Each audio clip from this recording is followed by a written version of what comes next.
To understand how bad this situation is with Iran, you have to understand how we got here. And it doesn't make it better. It makes it worse. See, back in July 2015, after more than 2 years of negotiations, a historical and unprecedented agreement was agreed to by Iran and 6 other countries. All of these parties agreed that Iran would stop developing nuclear weapons in exchange for the sanctions being lifted off of the country. Now, the parties involved in this deal were the United States, the United Kingdom, France, Russia, China, Germany. We all agreed on something back then, geez. And it was overseen by the European Union. Now, while there was very broad support of this deal, there were a few countries that opposed it. Israel was actually the most vocal against it, which you wouldn't necessarily expect because for the last 2 decades, they've been saying that Iran is like a couple weeks away from developing nuclear weapons. But there were other countries like Saudi and the UAE who expressed concern, saying that the lifting of these sanctions would empower Iran financially and would grow their influence in the Middle East. And keep in mind, this agreement was widely regarded by arms control experts as, quote,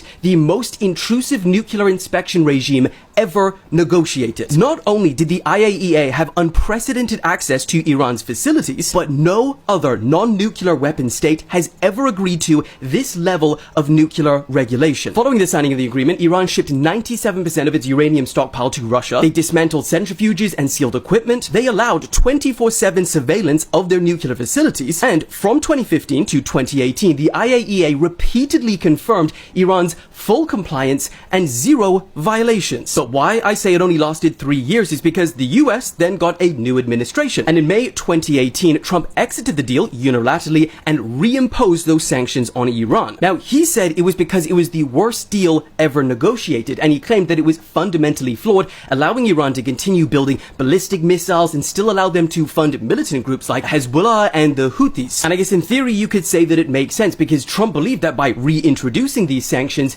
it would crush Iran's economy and it would force them back to the negotiating table to agree to a broader and tougher deal. After exiting the deal, Netanyahu called the move by the US brave, while Saudi and the UAE also welcomed it. But the other countries, man, that were part of this deal, they were pissed. The UK, France, China, Germany, Russia, they all stayed in the deal. And they even tried to create a workaround deal to trade with Iran. And they tried to do this by not using the US dollar. But the US dollar, man, is powerful, and it ultimately failed. But another thing that unfortunately failed was the strategy that Iran would return to the negotiating table. They never did. And just a year later, they began enriching uranium again, using advanced centrifuges again, and blocking parts of the IAEA inspections. And things kind of spiraled from here because Israel began claiming again that they are weeks away from developing nuclear weapons. Biden became president. He tried to return to the negotiating table with them. It failed. And then fast forward to 2025, Trump tries to get them to the negotiating table again. But because those negotiations have failed, ultimately, he's taken the forceful approach. And last night, as we all know, 3 nuclear sites